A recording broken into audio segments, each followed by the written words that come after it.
Good day all, and welcome once again to my channel. This time we are going to be looking at a couple of questions that we are expecting to see in the forthcoming Jamb 2024 examination in chemistry. So I would want you to be very attentive because I did this for the last set, talking about last year, and it was of help to so many students. So I would want you to be very focused now. And then as I run through the series, please be very attentive. You can get your pen and the paper and then you try to jot points down, because I'm going to be explaining exhaustively these different questions and their different areas that they can possibly bring their questions from. Because the thing is this, you might not see these questions word for word exactly the same, but you might see questions that are coming from the topics that we are going to be looking at based on these questions written on the board. Now the thing is, we are not only going to be looking at 10 questions, we are still having more questions to be looking at. So I would want you to be very attentive as I run through the series now. Alright? Without wasting much time. Question 1. Which of these has a double bond? Which of these has a double bond? Now, looking at that question 1, it's taking our mind to organic chemistry. And of course, when we say double bond, we are referring to the carbon-to-carbon double bonds. Because if you take your mind to hydrocarbons, that's the bedrock of organic compounds. But of course, all hydrocarbons are organic compounds. Then you get to know that we have two divisions, the aliphatic and the aromatic. I treated hydrocarbons in one of my previous videos on this channel, so you can search for it and then you understand the concept of hydrocarbons. Now, looking at hydrocarbons, there are two divisions. We have the aliphatic and the aromatic. Under the aliphatic, we now have two divisions, acyclic and cyclic. Then under the acyclic, we now have the alkanes, the alkenes, and the alkynes. Alkenes, and alkynes. Now the thing is this, alkanes, they are known by their carbon-to-carbon single bond. Then alkenes are known by their carbon-to-carbon double bonds. Then alkynes are known by their carbon-to-carbon triple bonds. Alright? So the thing is this, any member of the alkane must end with that suffix ane, that's A-N-E. Alright? Like methane, ethane, propane, and the rest. Therefore, alkenes, it must end with in, meaning E-N-E. You should be having ethene, butene, propene, and the rest. Therefore, this one is ine, that's Y-N-E. So it means any member in this family should end with ine. Alright? So, they say which of these has a double bond? Of course, it must be coming from the alkenes because it is the only member or the only organic family that are characterized by their carbon-to-carbon double bonds. So let's see the options. Option A, it was butane written there. Butane is a member of the alkane, so certainly this is not. Then option B, methane. You see, it ended with ane, so it's certainly not. Why? Because it's under the alkanes. Then you see option C, butene, meaning E-N-E. And what did I tell you about E-N-E? It's a member of the alkenes. So hence, the correct answer is option C. You don't need to confirm this. Why? Because acetylene is another name for the alkynes. As a matter of fact, the alkanes are also called paraffins. Alright? The alkenes are also called olefins. Then while the alkynes are also called acetylenes. Alright? So don't be confused about that word acetylene. It is still alkyne. So hence this is also wrong. So the correct answer is option C, which is butene. Then question 2. Which of these is used in the production of paper making? Another name for production of paper is called wood pulp.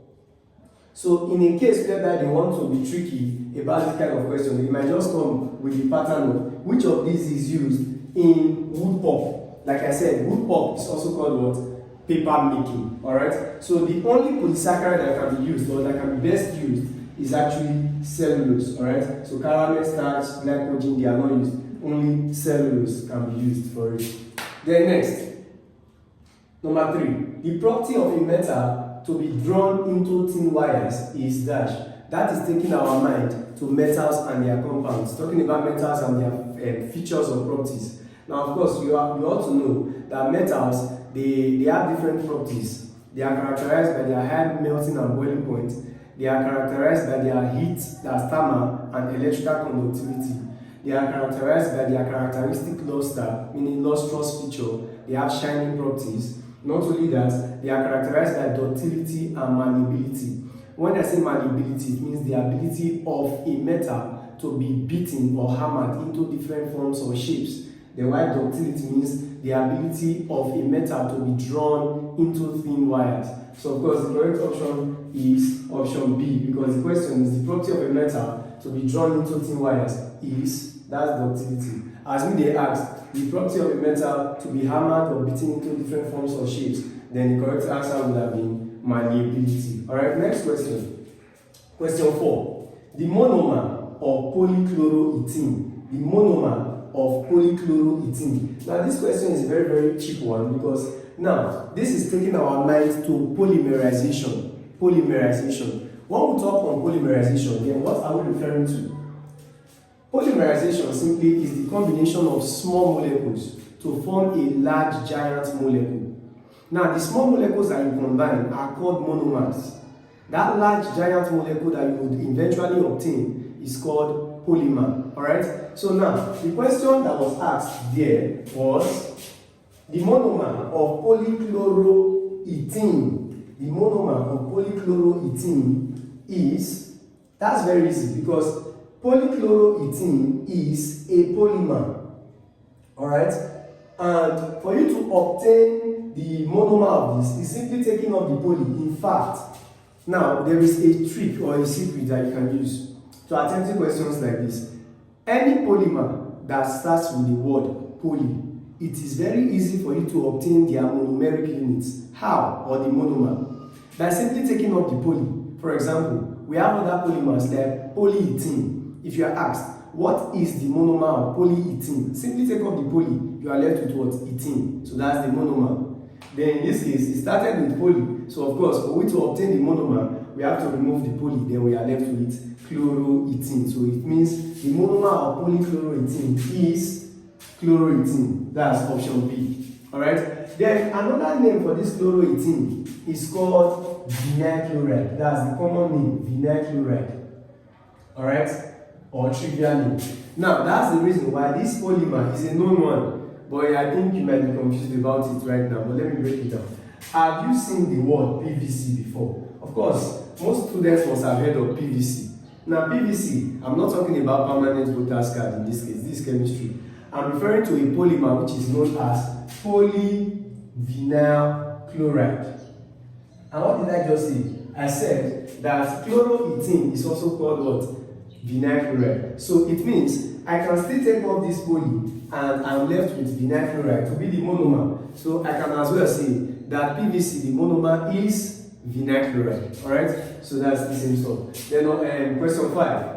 Which of these can be used in the making of perfumes? Which of these can be used in the making of perfumes? Still taking our mind to organic chemistry. The options there, we have benzene as option A, ethane, then C, ethyl ethanoate, and D, chlorine. Of course, the answer to this question is ethyl ethanoate. Why? Ethyl ethanoate happens to be an ester. Please, there is organic chemistry 1 and organic chemistry 2. You really need to understand this. In organic chemistry 2, you have compounds like the alkanols, the alkanoic acids, the alkamines, the alkanals, the alkanoids, the alkoxyalkanes, and the rest. Now, let's take our mind to the alkanoids. Alkanoids are also called esters. Esters are known by their characteristic fruity smell. That's the reason why esters are used for perfume production. Alright, so that's the reason why the correct option is ethyl ethanoate, because like I said, another name for esters is what? Ethyl ethanoate. So the correct option is option C. Alright, then the next question, question 6. The relationship between oxygen and ozone is, now oxygen is represented as O2, then ozone is represented as O3. So I can say that oxygen can be called dioxygen because of the 2 as subscript here, then while ozone can be called trioxygen. Alright, which is O3, called 3. So now, the thing is this. If we are looking at isotopes, wrong, not even might be wrong, because isotopes is not the answer to this. Because isotopy is a phenomenon in which elements have differences in their mass numbers, or having the same atomic number or proton number. But in this case, we are not having differences in mass number. We are only having differences in forms. And of course, allotropy talks about the ability of an element to exist in various forms but having the same physical state. That doesn't change this from being oxygen. Even if the common name is ozone, it still remains oxygen, and this is oxygen. So, but the forms with which they exist, it varies, alright? So hence, these are the allotropes of oxygen. So it means the correct option is option B. Then question 7. Calcium triisobicarbonate 4 is used as dash. Now, this calcium triisobicarbonate 4, which is CaCO3, CaCO3, it has diverse uses. Of course, you know that this is actually the formula of limestone. You can as well call it the formula of chalk. You can as well call it the formula of marble. Alright? So now, what is the use? Now, option A, let's see the options, but it has diverse uses. So by the options, you know the best one to go with. Option A, for making gunpowder and matches. This is far from it because the salt compound that is used for the making of gunpowder and matches is actually potassium nitrate, which is KNO3. Then option B, as medicine to neutralize acidity in the stomach. Yes, that's the correct option. Option B. Because CaCO3, which is calcium carbonate, can be used as an antacid. What are antacids? They are agents that tend to neutralize stomach acidity. Alright? So the best option is option B, to neutralize stomach acidity. Then for C, for preserving food and glazing pottery. This one is the function of sodium chloride, our normal table salt, common salt that we use in cooking at home. So option D, in dyeing and calico printing. Now, the only salt compound that can be used for that is copper sulfate, which is CuSO4. Alright? So that's the salt compound that can be used for it. So the correct option still remains option B. Then let's move on to question 8. The impurity formed during the laboratory preparation of chlorine gas are removed by, now it's actually water, because these are the two agents that are used during the laboratory preparation of chlorine. And of course, water is used for removing impurities. Then while H2SO4 is used for the drying of the gases. So it functions as a drying agent. Alright? So question 9. Cathode rays are also called dash. Now of course, cathode rays, anything that has to do with cathode rays should take your mind to atoms. That's talking about the atomic models. And you are aware that the person that discovered the electron is J.J. Thomson. And what experiment was conducted in the discovery of electron? It is cathode ray experiment. So hence, cathode rays, they are also called a beam of electrons. So since you don't have a beam of electrons in the option, but there is electrons, you can go with it. So that's the correct answer. Then, question 10. We are given an equation, which is a reaction, and then zinc is the reducing agent, which is dash. Now, this is taking our mind to redox reaction. Please, if you are not very clear with redox reaction, you can visit my video lesson on redox reaction in this channel, and then you will understand it better. That reducing agents are agents that cause reduction in a redox reaction, and they are oxidized at the end of the reaction. While oxidizing agents are agents that cause oxidation in a redox reaction, and they are reduced. So get this thing straight. Reducing agents are oxidized, and oxidizing agents are reduced. So hence, they say zinc is the reducing agent, which is, of course, the answer is oxidized, which is option A. Alright? So that's it. Then assuming, let's say a substance is an oxidizing agent, then it should be what? Reduced. So that's how it works. Alright? That's for question 10. On the board, we're having question 11, which reacts with ammoniacal chloride. Now we're giving options alkanes, alkynes, and alkanones. This question is a very easy question because the first thing you need to know is this. The alkanes, and the alkynes. The alkanes are saturated. Alkanes and alkynes are what? Unsaturated. Alright? So the alkanes, the test for distinguishing saturated from unsaturated compounds are with the use of two reagents. We have the bromine water and acidified KMnO4 solution. Bromine water is colorless. Acidified KMnO4 solution is purple. So what happens is this. Unsaturated compounds will decolorize these two solutions, while saturated compounds won't. So it means alkanes will not be able to decolorize bromine water as well as KMnO4 solution. But alkenes and alkynes will be able to carry out such reaction of decolorization. But how can you now distinguish the alkynes from the alkenes?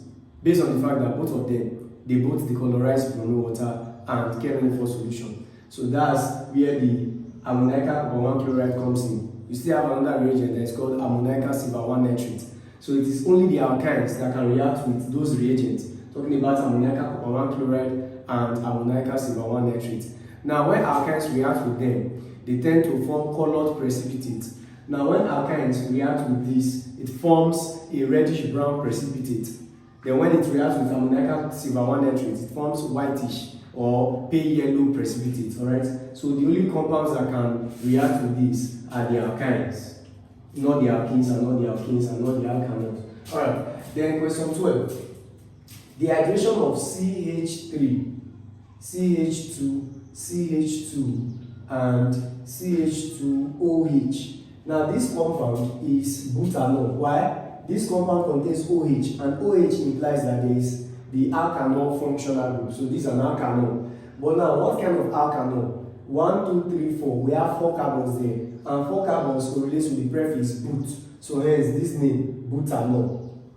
And when you dehydrate this, dehydration simply means you are trying to remove water molecule, but in the form of HOH. So if I take off this OH and I take off H from here, meaning if I represent it structurally, 1 H from here and OH from here, I'm going to be left with what is called butene. So generally, if I dehydrate alkanols, they are dehydrated to form alkenes. That's just one thing that you need to know. So it means if I dehydrate butanol, it will give me butene. If I dehydrate propanol, it gives propene. So it means the dehydration of a particular alkanol will give a corresponding member of the alkenes. Hope that is clear. So if you are told to dehydrate hexanol, you should give hexene, just like that. So in this case, since we identified that the compound is butanol, then the dehydration of butanol will yield what? Butene. So the correct answer is option C. The next question. Propanol reacts with sodium to liberate dash. That's one of the chemical reactions of alkanols. When you react propanol, which is C3H7OH, then you are reacting with sodium Na. It will give C3H7ONa plus H2. Meaning if you balance this reaction, here will be 2, 2, and 2. So this reaction is balanced. This is called propanol. This is propanol. Then this is sodium. And this is sodium propoxide. Sodium propoxide. While this one is hydrogen gas.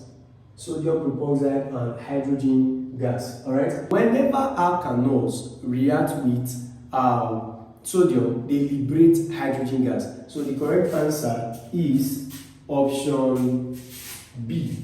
Alright? So take note of that. Even when ethanol reacts with sodium metal, it liberates hydrogen gas with the formation of sodium hydroxide. Alright? So that's how it works. Then question 13, or question 14 rather. Dash decolorized bromine water. Dash decolorized bromine water.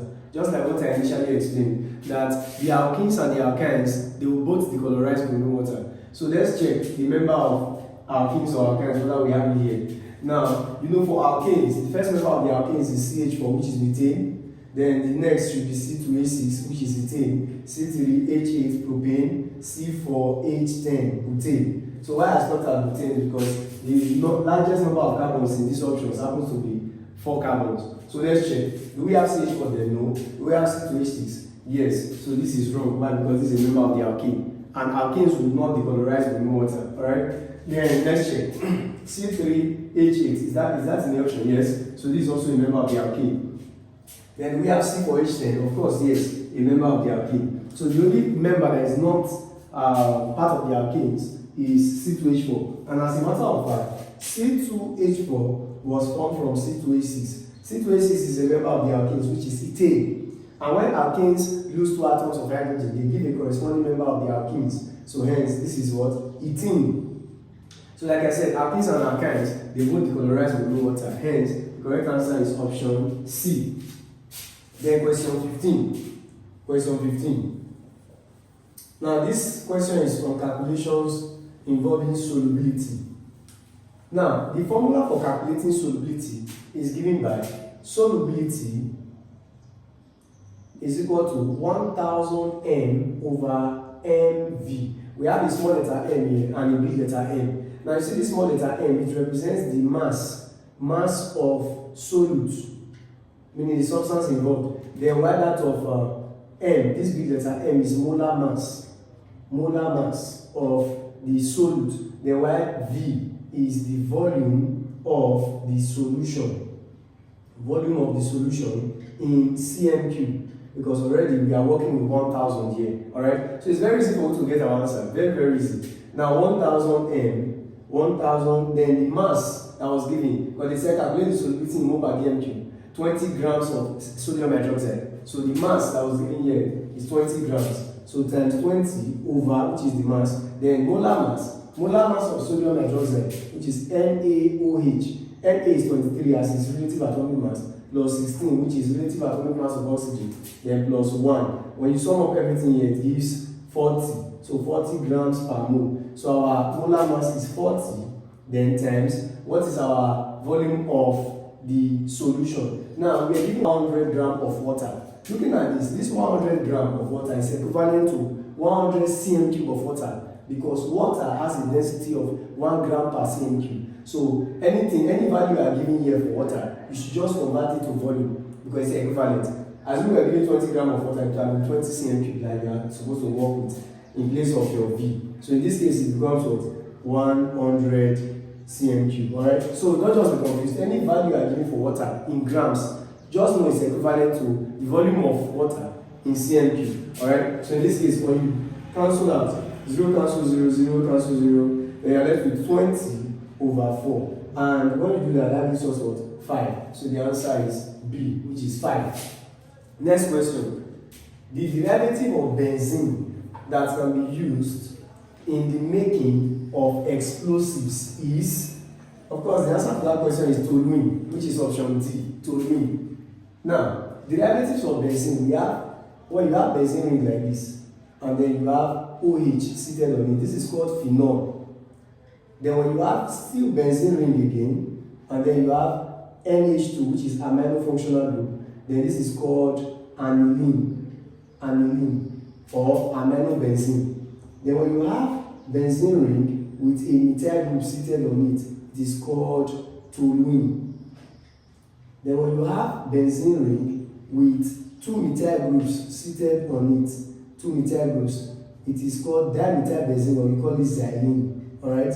So the options there that we have, aniline, xylene, phenol, and toluene. Now, aniline is used as a kind of substance in the making of dyes. You can use it in the making of dyes. You can use it in the making of polyurethane, which is a polymer. And that polymer can be used in the making of footwears as well as foams.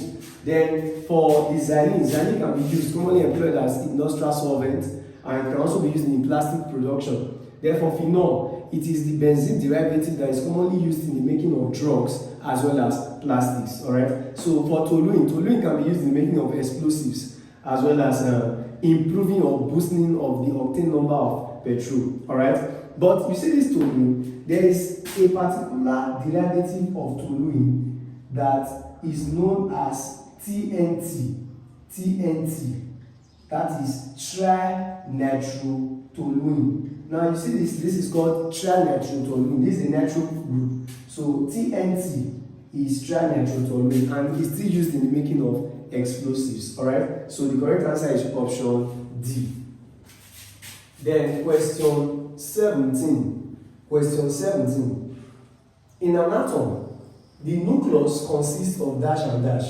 Of course, you know the structure of an atom is like a sphere with a centrally located positively charged nucleus, while the electrons are constantly orbiting around the nucleus, according to the planetary model, just like how the planets revolve around the sun. Now, the nucleus of an atom is made up of the proton and the neutron. That's what constitutes the mass of an atom. So the correct answer is option D. Then question 18. We are told that starch is converted to ethyl alcohol. Starch is converted to ethyl alcohol by dash.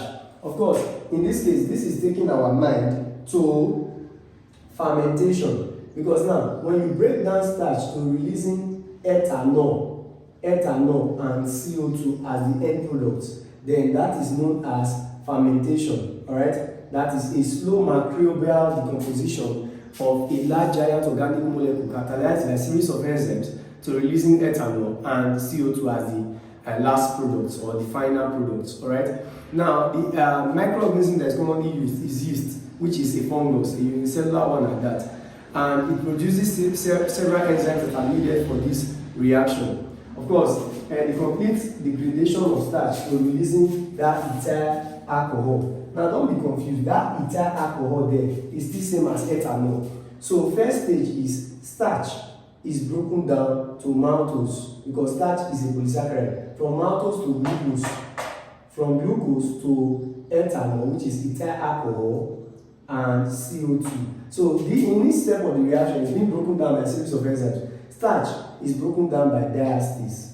Diastase is an enzyme that is produced from malt. Then, while maltose is broken down to glucose by an enzyme called maltase, and maltase is supplied by yeast. Alright? Then, while glucose is in turn broken down to ethanol and CO2 by an enzyme called zymase, and zymase is also produced by yeast. Alright? So, the most important step of fermentation is this step that involves the breakdown of glucose to ethanol and CO2. So, this answer is fermentation, which is option B. So, question 19. We are told how much magnesium is required to react with 250 cm3 of 0.5 molar concentration ACl. This question is obvious, is coming from stoichiometry. And for you to understand stoichiometry, there was a video I posted on stoichiometry in this channel. So you can just try to revisit that video and get the clear concept very well. But looking at this, the first thing to do is that whenever you want to attempt questions on stoichiometry, you must know how to write reactions. So magnesium reacting with HCl will end up producing salt, which is magnesium chloride, with the liberation of hydrogen gas. You can understand this concept thoroughly when you read your acids, bases, salts, and water. Then this is, now is this reaction balanced? No. If you balance it, it becomes balanced. One magnesium, two hydrogens, two chlorines, and two chlorines. So everything is balanced. Now, if you have watched that video lesson, or maybe you are here to watch it, there was something I said about stoichiometry, that there are three ways that you can actually obey the principles, and then it will make the work easy for you. What are the three principles? First thing to do is to isolate, you convert, and you ask yourself the question. Now, what is isolation? You bring out those things that are relevant in the equation. Not everything is relevant. The only things that are relevant are the things mentioned in the question. And what were the things mentioned? Magnesium and what? ACl. So you bring out these two, magnesium and ACl. Now, what are their stoichiometric ratios? 1:2. Alright? Then, the next thing to do is to convert. What are you converting? You are converting the language of the equation, which always speaks in moles, to the language of the question. How do you go about it? This one is 1 mole of magnesium, this one is 2 moles of ACl. Then let's see what the language of this question is speaking. Of magnesium, they said how much magnesium, how much, and if you check the options, all of them, they were in grams. So that's to show that they were only interested in you working with mass. So it means you have to convert this 1 mole of magnesium now to mass. So 1 mole of magnesium is easily converted to the mass of magnesium, because even in the question it has been given, magnesium is 24. So 1 mole of magnesium is equivalent to 24 grams of magnesium. So you write your 24 grams. Then what about this one? This one is in moles. That's the language of the equation. If you want to now convert to the language of the question, if you check, this one is quite different from magnesium, because you are given two information about ACl, not one. Unlike in the case of magnesium, it was just one, but in this case it's what, two. So what are you supposed to do? What were the information that you were given? You were given the volume as well as the concentration. So it's obvious that you can still work with number of moles by simply converting these two values to becoming one.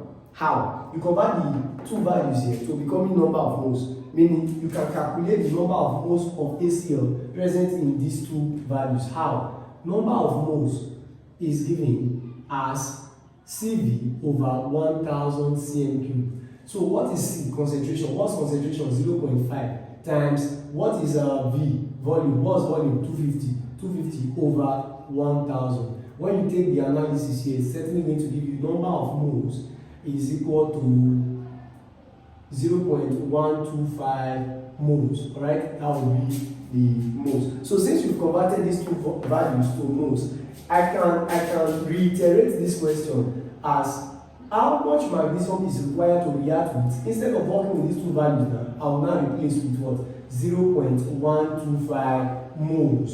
Because this value, this only single value, it takes for the two values. It can be substituted for these two values. Alright? So 0.125 moles of ACl. So it means what is now the language of the question? It's not in mole, because we've already converted. So since the language of the question is in mole, then we can still work with the language of the equation being in what? In moles. So we can work with these two moles. Alright? So now the next thing to do is to ask yourself the question. What was the question? How much magnesium? How much magnesium? We don't know. We react with 0. We are now working with this newly introduced value now, 0.125 moles. 0.125 moles. Alright? So in this case, you can easily cross multiply. When you do that, 24 we multiply 0.125, 24 times 0.125, and then divided by 2. That will give us 1.5. So the answer is B, 1.5. Alright? So that's for that. Then let's move on to the next question. The next question is under electrolysis, which is question 20. Calculate the quantity of electricity required to deposit 28.64 grams copper from each salt solution. Now, I'll give a very easy formula that you can use to calculating questions involving electrolysis, and that is given as mass deposited is equal to current times time. Alright, don't forget this. Then while atomic mass is equal to charge times farad.